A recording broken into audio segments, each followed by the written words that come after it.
Welcome to the garden. Let's take a full tour and see what is growing here in my front yard in Perth, Australia at the start of summer. If you're new here, my name is Holly and I am turning my suburban property into an edible food forest to try and grow as many different types of fruit as I can. Today I want to give you a little bit of a tour, see what's growing, see what I've been doing in the garden. I've been making a few changes out here to try and get ready for summer because summer is on the way, and in Perth summer is very hot, crispy, spicy hot. And the first day of summer for us it was 40 degrees, so if that doesn't call you out on what is working and what isn't, I don't know what else does. Let's go take a look. So I've got 4 raised garden beds and this is where I grow my annual veggies. A lot of things that I can change up each season, I can play with, and at the moment a lot of it is going to flower into seed, so I can save the seeds. So lettuces like these are all going to flower and I can save the seeds on those to regrow next year. I get a whole bunch of seeds for free. It means I can be really generous with my planting. I sow seeds everywhere because I have a huge abundance of them. So here we've got a little cucumber that I have some string lines for to climb up this arbor. Chili plants. In here is some like beetroots dotted all in between. I've got a little pepper plant in here and lots of seeds sown, so these will all start popping up. We've got chives, edible flowers. A lot of these are gone to seed as well, so I can save the seeds from these. And then we've got more chard. That is going to be hundreds of lettuce seeds, so I'll be saving those. This one here is my favourite herb. This is pineapple sage. And then hidden underneath down here, under the pineapple sage, is a little cucumber seed that's popping up in its own little microclimate there, nice and protected. So down here I've got the cucumbers ready to start going up this arbor. Some more edible flowers. The sweet potato popped up on its own and I'm actually happy about it because it's going to offer some more shade. So I'm going to be training this up the arbor to give a bit of shade, and actually it's really helping out my custard apple that's right here because this likes a little bit more protection from the hot sun, and even the branches that are close to this are doing much better than the ones out here by themselves that are really hot and isolated, as well as a few annual climbers to hopefully get up there, get some shade. I've got the bottle gourd, I've got the cucumbers to grow up this trellis. But while those are all young and little, I've kept in a lot of these other plants like my rainbow chard and my lettuces that have gone to seed to just give a little bit of shade and protection so everything is not out here alone cooking in the sun. I have a papaya in the corner there, so that's a bit of an experiment. I haven't got a lot of perennials other than some herbs in my raised garden beds because that just allows me to change it up each season. It's a little bit of a place to play, to have fun, whereas the rest of the garden is sort of you plant it once and hopefully leave it there. I mean, I still move things about and change things obviously, but the raised garden beds are a lot more of a quick changing thing. So I just popped that there because I had some spare left over plants because I grew a whole lot of papayas from seed, which are super easy to do. And I think it's going to be a bit of a mini dwarfed papaya, so we'll see. I do love an experiment. I recently just popped in some strawberry plants here as well. We've got more beetroot, more rainbow chard, some sage here on the corner, which is really close to the front door, so I can come out and pick sage and chives really easily for dinners. Over here on this pole, I do have a grapevine. So this grapevine is the Sultana grape. It is a green grape, and it's going to be growing up this pole. And then I have another one behind me here, which has reached the top, and that is the Flame, which is a red grape. I do have 4 grape varieties to grow up this arbor. This one down here is the Black Maru, and it has just recently in the last week started taking off. It's about halfway up the arbor. The goal is for these grapes to get to the top of the arbor by the end of the season so that next year I can start pruning them and training them across. But to start with, I really want to get them up to the top of the arbor, and I'm really excited about those. I can't wait to have grapes hanging down here, to also have so much more shade over summer, but then let the light in winter. On this end, I have got my nashi pear. I've got one nashi pear here, one on the other end, and the one on the other end has a little baby nashi pear on it. I did get two off it last season and they were delicious. I freaking love nashi pears. They are an amazing pear to grow in a warmer climate because they don't need as many chill hours. So that is going to protect my garden from the hot afternoon sun, because the sun starts here in this corner and it tracks around the back of my house and finishes up right here. So this gets hammered with the hot afternoon sun. So I have been starting to do a little bit of tweaks on that by adding in some Queensland arrowroot down here on the corners. I have also added some here. So that grows about this high, and you can see that growing really lush in a lot of other parts of my garden. I use that as shade, and then I cut it back and chop and drop and put that back into my gardens. And then behind me here, we've got my 4th raised garden bed. I've got some more Queensland arrowroot down here on this corner. I've got a custard apple. This is the African Pride.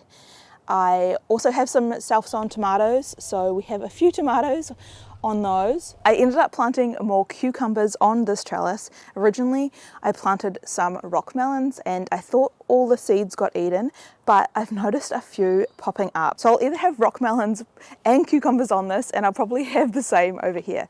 A little bit of a mixture, which I don't mind. I do like a surprise, and I do like a little bit of a wild garden. And look at this beauty, you guys. This is a plum, and I've grown it quite a flat shape as espalier, so I can still get in and out of the driveway here. So it's not growing like an open centre like a lot of stone fruit. I do grow some of my trees with central leaders or with other shapes like this one, which I'm training to grow in a really flat espalier shape. But this is protecting my garden from the hot afternoon sun, and the little cucumbers down here will be very happy about that. So I've got some on the corner here to grow up this massive pink rainbow chard going to seed. I've never had so many rainbow chards going to seed. I am going to have so many rainbow chard seeds, which is going to be amazing because I don't often save the rainbow chard seeds. I save a lot of lettuce seeds, but yeah, we're definitely going to have a huge amount of those. Every day I like to come out and see what's popping up. I've got some little carrots popping up here, some snapdragons. Look at these beautiful snapdragons. And I have sprinkled these seeds throughout the rest of my garden, so there'll be snapdragons popping up in amongst everything. So that is my 4 raised garden beds. Now there is a whole lot more things growing here. I have so many fruit trees scattered all around my garden beds, down what was a pathway there. I've also got my 10-metre privacy hedge that is packed full of edibles and fruit trees, so we'll go and take a look at that. And then we've got my Syntropic garden, the pond, some more fruit trees. There's a lot to see, so let's go. So originally this was a pathway, and now I've started adding into it because I ran out of room and I wanted to plant more fruit trees. I mean, there's still room to walk at the moment, so that's a bonus. And I am pruning things so that they are flat to give me that space to walk. So this is my multi-grafted plum. It has about 4 or 5 different types of plums on it. And I'm pruning it so that I can get down this walkway. Here I have a mango. This is the orange sherbet mango, and I recently pruned this. We pruned this in my last video, and it's already shot off a lot of growth a lot lower down because originally it was very tall and lanky, and because my garden is a small garden, this front bit here is about 50 square meters, so it's not a huge space, so I don't want to have 1.5 meters of trunk before I even start getting fruit. So we pruned this and it's doing really well. I've added in some more Queensland arrowroot on the sides of it just to give a bit more protection, to also then have more mulch so that I can feed this mango. So every tree I'm sort of trying to give more support plants, try and give more mulch plants so that they can have their own mulch, their own fertilizer, because that's something that's been really apparent in my gardens, is that I just don't have enough nutrition for the amount of fruit trees that I have. But that is something I'm working on. So we've got the mango. I've got a bit of a gap here.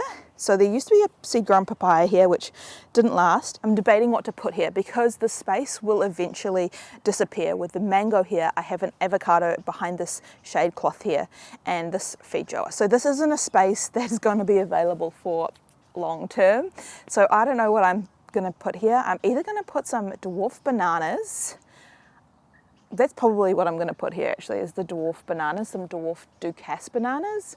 Otherwise something like a papaya would have been really great because it would have given me a bit of umbrella shade, and then I could eventually take that out after a few years. So yeah, papayas or bananas potentially to go here.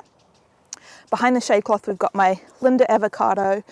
Young avocados need a little bit more protection from the hot afternoon sun, so I have got this shade cloth up, but it's doing really, really well. This big one on the corner here, this is a seed growing pigeon pea, and again this is one of my mulch plants to chop back and feed these fruit trees here. There's Lucky Linda in there getting lots of attention with some shade cloth.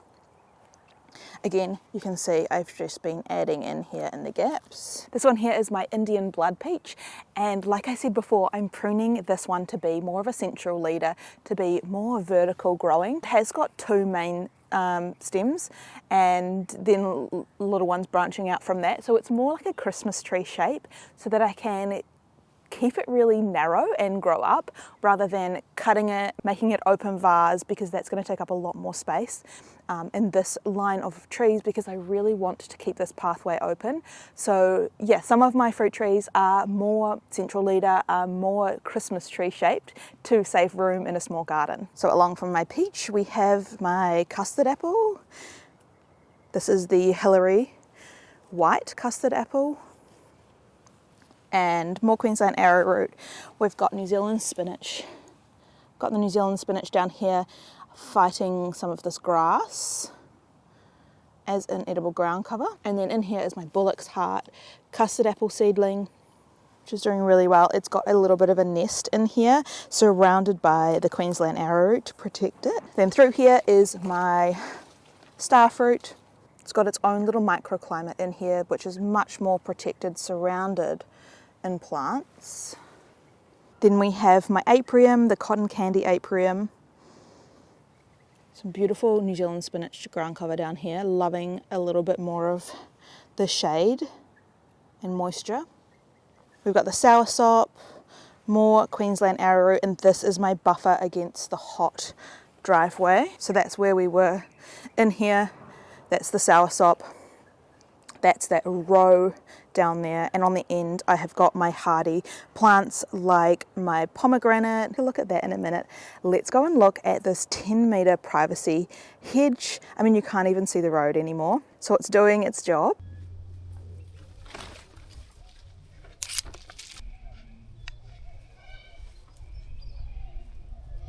So this is my front privacy hedge, and I mean, you can hardly see the house now, and from my lounge I can barely see the road, so it's working really well. It's on the southern side of my property, so it's not, the sun is over here, so it's not blocking any light from my garden. So I've chosen a lot of evergreens, a lot of hardy plants that can withstand the hot conditions. You can see here things are starting to get dry and crispy very quickly. And my veg garden, which is actually alive despite how it looks. There's a few little pigeon peas popping up in this veg garden that we planted. I have Queensland arrowroot, pigeon pea seeds. All right, so down here on the corner I have a dwarf mango. This is the king Thai mango. Then I have my pigeon pea, which is acting as a buffer from that hot afternoon sun. Also lots of mulch and chop and drop. I've got yarrow as a ground cover down here. Queensland arrowroot for the middle layers. There's some New Zealand spinach, just pops up everywhere. This beauty is my lemonade tree. And the most amazing thing about this lemonade tree this year is that it's had multiple flushes of flowers. So I'm going to get an extended harvest, which is exciting. So it's got fruit on it at the moment, but it's also still flowering. It's got baby fruits, it's got some bigger fruits. So normally this comes in one big flush and I get overwhelmed with lemonades, but it looks like it's going to be spread out this year, which is exciting. Next to the lemonade, we have the feijoa. This is a grafted variety. It has got two types of feijoas on it because I grafted a second one on. This is the first tree I ever grafted. It's my first grafting project, so I'm very proud of this one. This is a Duffy with a white goose grafted on top and covered in fruit. I've got a sapodilla seed down here which I planted. We've got my mandarin, my Hickson mandarin, which has some fruit on it. This one here is in the firing line to get removed because it's just a tree that we don't really enjoy the fruit on, and I think it's really important that you don't just keep things for the sake of keeping it. It does provide benefit to the garden, but also space is limited, and if I don't love the fruit, sorry, but we've got a seedling loquat in there. We've got a white guava here, and I have got some fruit fly traps in the trees. They love guava, but I will be netting and bagging all of the fruit. This is my blood orange tree, which I love. Another one of the pruned mangoes, which hasn't leafed out yet, but I'm sure it won't be far away. We've got more yarrow down here as a ground cover. And we have another feijoa. This one is another grafted variety. It's the Nazimets.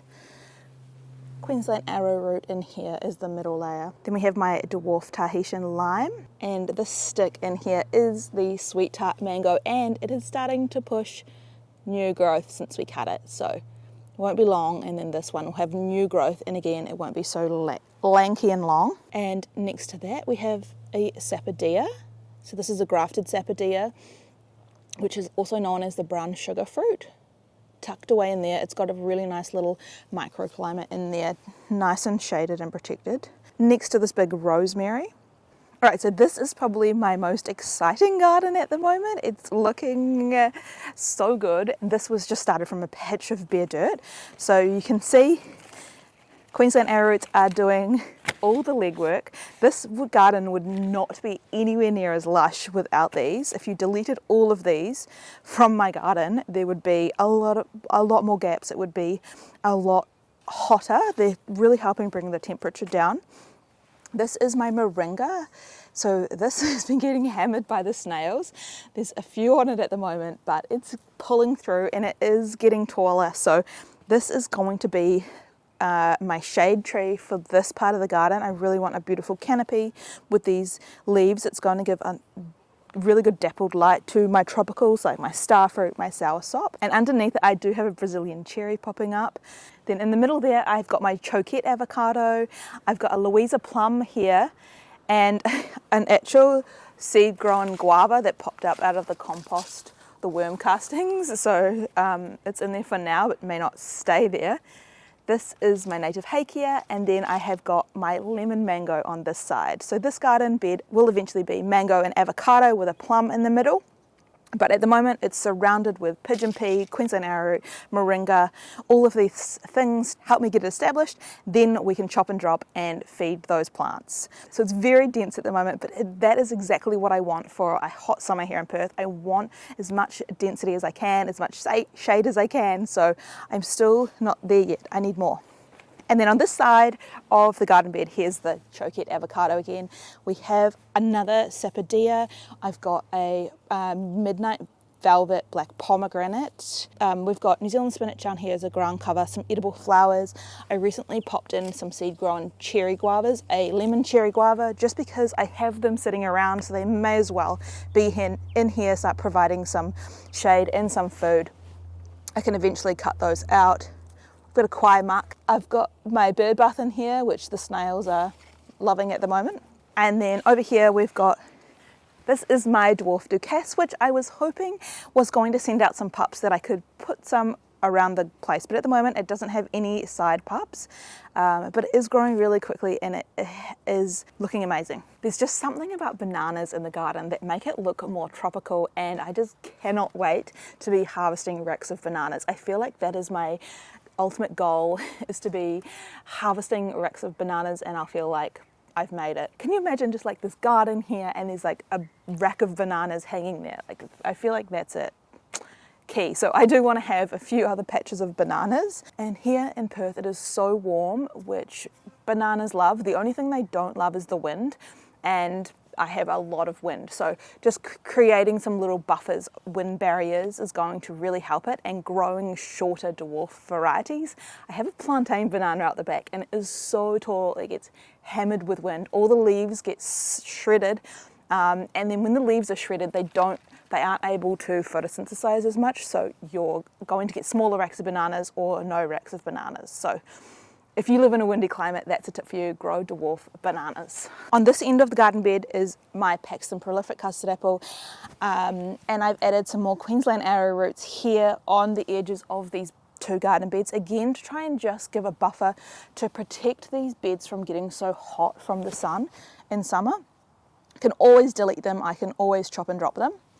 This is a cutting. I just shoved some cuttings of my pomegranates around the place as well, because pomegranates are super hardy. They do well in the heat, and they're deciduous, so they're going to lose their leaves and let light in winter. And I can literally just take a cutting and stick it wherever I want, grow it. I can get fruit off it pretty quickly, and then if it's too big or I don't want it in that spot anymore, I can delete it, because I just literally popped a stick in a jar of water and grew roots, or I popped a stick in the soil and grew roots. It didn't cost me anything.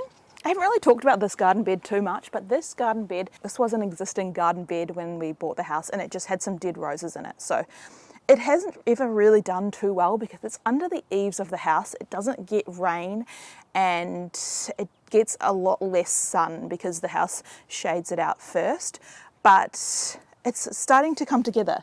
I have put in a Brazilian cherry, and it's pushing so much new growth. It's a black pitanga Brazilian cherry. So that's an evergreen. It's going to be very bushy, and I can just prune that to how I want it. I've got a dwarf plum, which has done absolutely nothing. But again, because this space is restricted, I don't want them to get huge. So the fact that they're really stalled and slow doesn't really bother me. We have sweet potato as I got bitten by an ant. Ow. You probably should be wearing shoes. I've got sweet potato all in here as well. And that acts as a really nice, lush, low green, edible ground cover, because this is outside the windows. So I think that works really well. This one here is a yellow cherry guava. So that's the one that I saved seeds from and planted some little seedlings in other parts of my garden. That is the mother plant, and it's got some fruit on it at the moment. This one is right next to my pond. So this is the pond. This is a tiny pond. People are really surprised. It's 1 meter square, so it's I think it's just over a meter by a meter, and then it's about 30 centimeters deep. And I have little fish. I've got minnows, the orange ones, and then I've got tadpoles. There's also a few frogs that hang about. We've got potentially Kevin, we don't know. Someone has come back to the garden. Someone has come back to the pond. I'm not sure if it's Kevin or not. I've got a bunch of different plants in here, and then this garden bed here has mint, which has escaped the pond and is in here, but it doesn't matter because this is very contained, and I'm just keeping it from going over into the grass. I mean, it's so hot and dry here in Perth that I can easily get rid of things if I don't want them, because I can just not water them and they will be completely dead. So in this garden bed, I've got mint, I've got thyme, I've got, oh, I think I just disturbed the frog. I heard a splash. Sorry. This is a little miniature dwarf nectarine. So that's only going to get to 1.5 meters high. I've got some bromeliads, a few native little flowers, some yarrow, trying to keep it really nice and lush so the insects and the frogs have places to hide.